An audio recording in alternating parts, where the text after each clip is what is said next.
Welcome back to Soaring Profits, folks. I am James, and this is my special guest. I get to say it this time. Patrick, as always. Thanks, guys. And so we were just chatting off camera there, and I was telling him a little bit of a story. On Friday, my son is back. He finished computer engineering. Yay! Did really well. He's going to move on to a new job. But anyway, in order to move him around, I had to get gas. I didn't want to buy gas, but I had to get gas. I have a fairly small car, and never in my life have I paid $98 to fill my tank. Now my tank was empty. Normally it's $50. $98. In what world would gas prices be $98? And if, like you were saying about the barrels, like I'll let Pat explain it because he explains it far more eloquently than I do. But it's a scary thing if I have to pay $98 for gas, and Pat and I both do kind of well financially. But if I go back to when my kids were little, $98 means that I am not buying some food, or I may have to not pay one of my bills. Like, this is a scary thing. So Pat, you were explaining kind of why we're in the situation we're in. Well, I think the big thing, James, and you're exactly right in what you're saying here, is that what we've lost the coupling between the price per barrel and the price at the pump, right? And I'll bring your attention back to just your really short memory, right? We had gas prices that went to zero and under, right? If you could literally store gas prices, they would pay you to do it. Okay. That's how cheap gas got. But what did we see? We had like 65, 70 cent a liter per liter at the pumps. Right. Okay. And that was basically our floor. Right. Mm-hmm. So then a little bit farther down the line, that was during COVID lockdowns and shutdowns. Then a little farther down the line, let's go to more recent memories. Go about 2 months ago, where we had $130 a barrel oil prices. Okay. Right. But we only had prices at like $1.75, $1.80 maybe was the top level of that. Mm-hmm. Well, we're at $1.10, $110 a barrel right now, but we're at 206.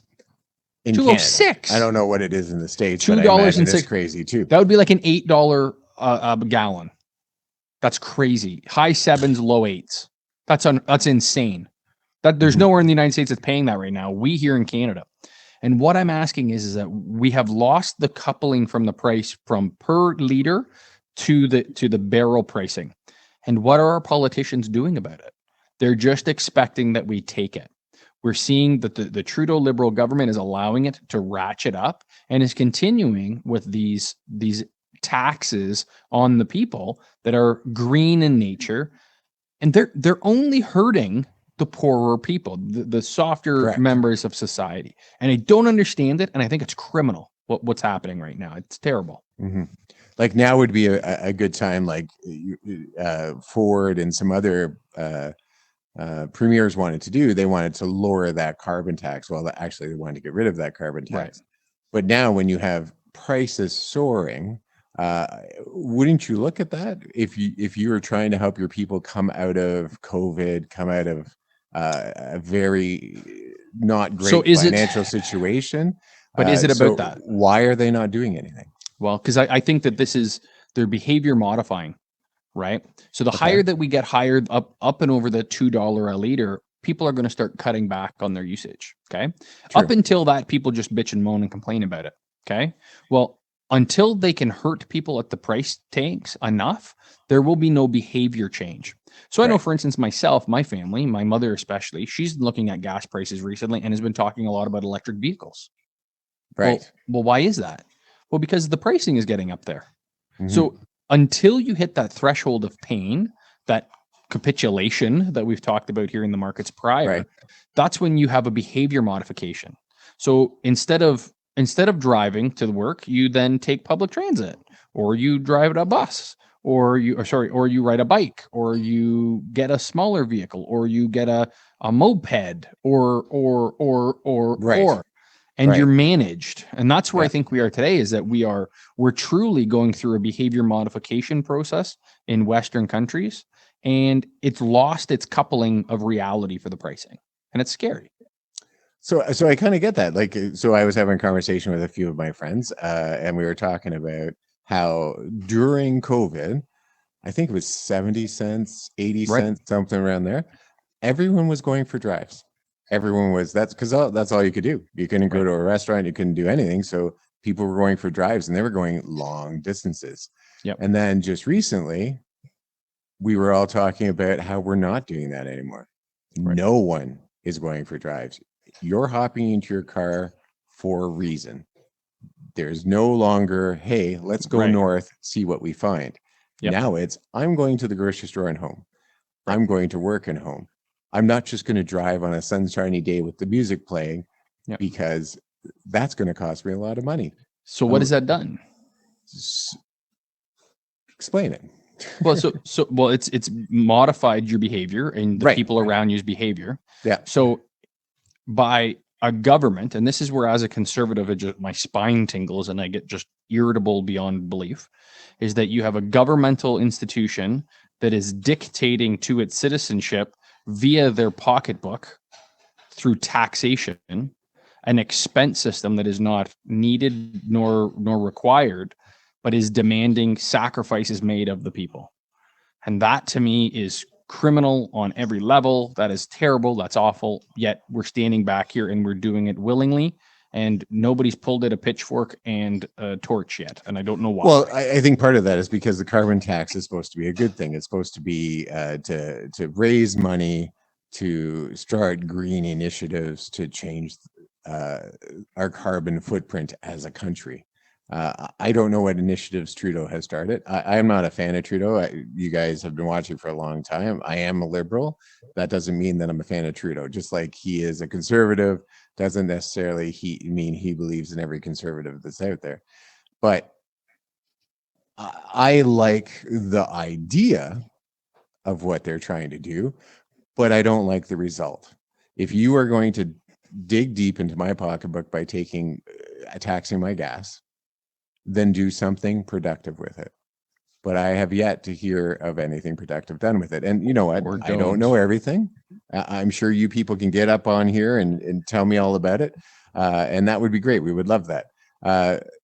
But so I think the carbon tax has potential, but then COVID struck.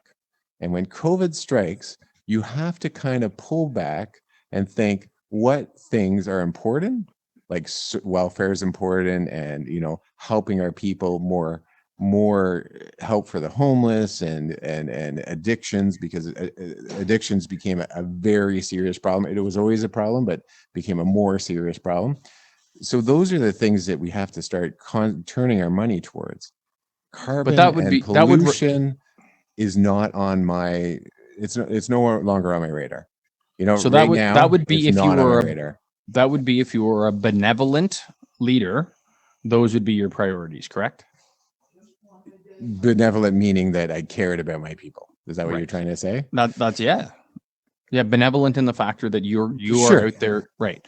So Sure. I'm going to ask you again: at what point does taxing your people into poverty and changing their behavior after 2 years of locking them in their homes breed benevolence? It doesn't.